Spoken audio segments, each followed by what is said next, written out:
ఒక్కసారి అన్నం వండితే చాలండి. ఇలా 3 రకాల నైవేద్యాలు సింపుల్‌గా చేసుకోవచ్చు. అది కూడా 10 నిమిషాలలో. ఇంకా చెప్పాలంటే వర్కింగ్ హ్యూమన్స్‌కి చాలా హడావిడి అయిపోతూ ఉంటుంది కదండీ! ఇలా ఒక్కసారి అన్నం వండుకుంటే చాలండి. 3 రకాల నైవేద్యాలు సింపుల్‌గా 10 నిమిషాలలో చేసి హ్యాపీగా పూజ అయితే చేసుకోవచ్చండి. ప్రశాంతంగా కూర్చొని ఈ వీడియోని అయితే లాస్ట్ వరకు చూడండి.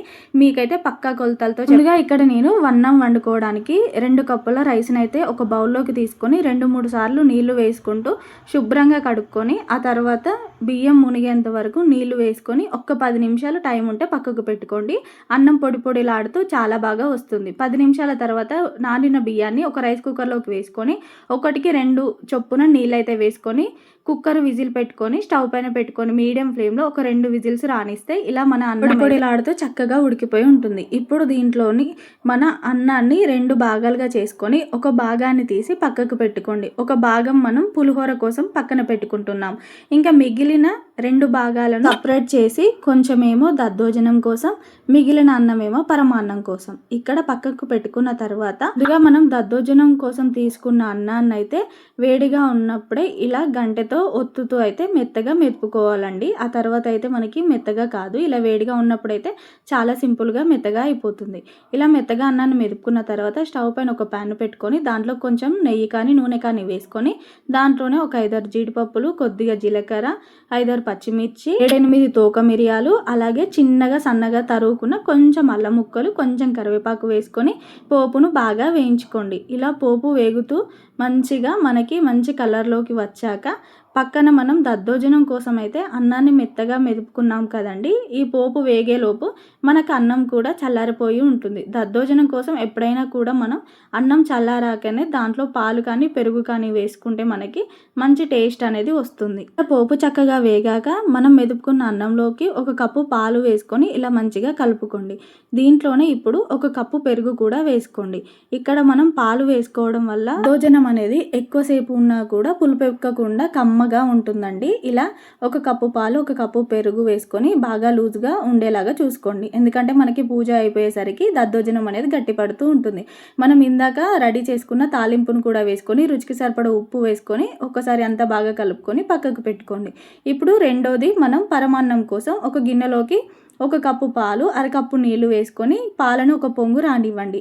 ఇలా పాలు ఒక పొంగు వచ్చాక మనం పక్కన ఉడికించి పెట్టుకున్న అన్నాన్ని కప్పు కొలతతో అయితే ఈ పాలలో వేసుకొని ఇలా వీడియోలో కనిపిస్తున్నట్టు గరిటెతో మెదుపుతూ అయితే ఒక 2 నిమిషాలు అనుకుంటే మనకు అన్నం అయితే మెత్తబడిపోతుంది. నాకు ఇక్కడ 1.5 కప్పు అన్నం అయితే అయ్యిందండి.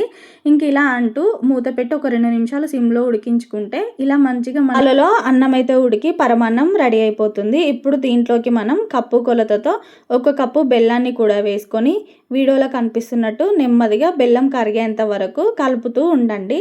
ఇంకా తర్వాత మూత పెట్టుకొని ఒక 2 నిమిషాలు సిమ్లో ఉంచితే మనకి 2 నిమిషాల తర్వాత ఇక్కడ వీడియోలో కనిపిస్తున్నట్టు పరమాన్నం అయితే మంచిగా ఉడికిపోయి ఉంటుందండి. ఇలా అంతా ఒకసారి కింద నుండి మంచిగా కలుపుకోండి, మాడిపోకుండా స్టవ్ దగ్గరే ఉంటూ మధ్య మధ్యలో అయితే కలుపుతూ ఉండాలి. ఇంక ఇప్పుడు దీంట్లోకి మనము స్టవ్ పైన ఒక ప్యాన్ పెట్టుకొని దాంట్లో 2 స్పూన్లు నెయ్యి వేసుకొని దాంట్లోనే చిన్నగా కట్ చేసుకున్న ఎండు కొబ్బరి ముక్కలు కొన్ని వేసుకోండి. దాంట్లోనే 5-6 జీడిపప్పు పలుకులు కూడా వేసుకొని జీడిపప్పులు కొంచెం వేగాక దాంట్లోనే 4-5 కిస్మిస్లు కూడా వేసుకోండి. మీకు కావాలంటే ఎక్కువగా కూడా వేసుకోవచ్చు. కిస్మిస్ అనేది లాస్ట్లో వేస్తే త్వరగా వేగిపోతుందండి. ఇలా అంతా బాగా ఒకసారి కలుపుతూ ఉంటే కిస్మిస్ అనేది తొందరగా వేగిపోయి ఉంటుంది. ఇంక ఇలా మనకి డ్రై ఫ్రూట్స్ అన్నీ మంచిగా నెయ్యిలో వేయించుకున్న తర్వాత ఇంకా దీన్ని అయితే మనము ఇందాక ఉడికించుకున్న పరమాన్నం పైన అయితే వేసుకొని కలిపేసుకోవడమే. మీకు కావాలంటే కొంచెం పచ్చకర్పూరం కూడా వేసుకోండి. ఇంకా టేస్ట్ అనేది చాలా అంటే చాలా బాగుంటుంది. ఇలా సింపుల్గా చేసినా కూడా రుచి మాత్రం అదిరిపోతుందండి. ఇంక డ్రై ఫ్రూట్స్ అన్నిటిని ఇలా పరమాన్నంలో వేసుకొని మంచిగా ఒకసారి అంతా బాగా కలిసేలాగా కలుపుకుంటే ఇంకా టేస్టీ పరమాన్నం కూడా రెడీ అయిపోతుంది కదండి. చాలా సింపుల్గా ఇలా ఒక్కసారి ట్రై చేయండి. పరమాన్నం చాలా బాగా కుదిరింది. ఇలా మనకు రెండో ప్రసాదం కూడా అయిపోయింది కదండి. ఇంకా పక్కన పెట్టుకొని మనం ముందే పులిహోర కోసం అయితే ఇలా అన్నాన్ని అయితే తీసి పక్కన పెట్టుకున్నాం కదండి. ఇలా గడ్డలేమీ లేకుండా పొడి పొడిలా ఉందా అని ఒకసారి అంతా కలుపుకొని 2 మీడియం సైజు నిమ్మకాయల నుండి తీసుకున్న నిమ్మరసాన్ని అయితే ఇలా డైరెక్ట్గా అన్నంలోకి అయితే వేసుకొని మంచిగా కలుపుకోవాలి. కొంచెం నిమ్మరసాన్ని అయితే నేను పక్కన పెట్టుకున్నానండి. దీన్ని అయితే మనం తర్వాత వాడదాము. ఇంక ఇలా అన్నానికి మంచిగా నిమ్మరసం పట్టించి స్టవ్ పైన ఒక ప్యాన్ పెట్టుకొని కొద్దిగా నూనె వేసుకొని ఆ నూనెలోకి కొన్ని పల్లీలను కూడా వేసుకోవాలండి. మీకు కావాలంటే ఎక్కువగా కూడా వేసుకోవచ్చు. ఎన్ని పల్లీలు ఉంటే అంత రుచిగా ఉంటుంది ఈ నిమ్మకాయ పులిహోర అనేది.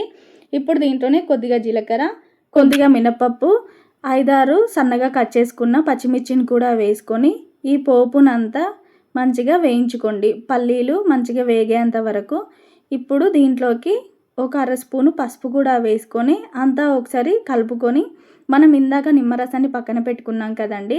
ఇలా మనకి పోపు మంచిగా వేగాక ఆ నిమ్మరసాన్ని కూడా దీంట్లో వేసుకోవడం వల్ల మనకి మంచిగా మిర్చీలకైతే ఈ పులుపు అనేది పట్టి పులిహోర తింటున్నప్పుడు చాలా బాగా టేస్టీగా ఉంటుంది.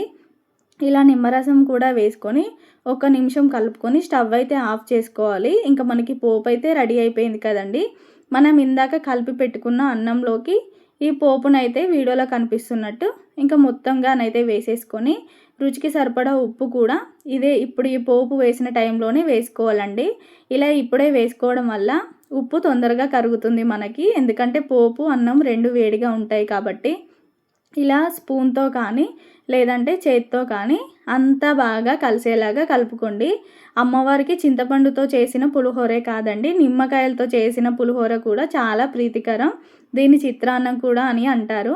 చూసారు కదా మన వీడియోలో 3 రకాల నైవేద్యాలు ఒకేసారి అన్నం వండి చేశాను కదా. ఒక్కసారి అన్నం వండుకుంటే 10 నిమిషాలలో ఫట్మని తొందరగా చేసుకోవచ్చండి. ఈ పండగల సీజన్కి ఈ వీడియోని చూస్తూ మీరైతే మీ ఇంట్లో సింపుల్గా నైవేద్యాలు అయితే చేసుకోండి. పక్కా కొలతలతో చెప్పాను కదా. టేస్ట్ కూడా చాలా బాగుంటుంది. మరి ఇంకెందుకు ఆలస్యం, వెంటనే మీరు కూడా ఈ వీడియోలో నేను చూపించినట్టు ఈ నైవేద్యాలు అయితే చేసుకొని అమ్మవారికి నైవేద్యంగా పెట్టండి. ఈ వీడియో కనుక మీకు నచ్చినట్టయితే వెళ్ళే ముందు ప్లీజ్ ఒక్క లైక్ చేసి సబ్స్క్రైబ్ చేసుకోవడం అస్సలు మర్చిపోకండి.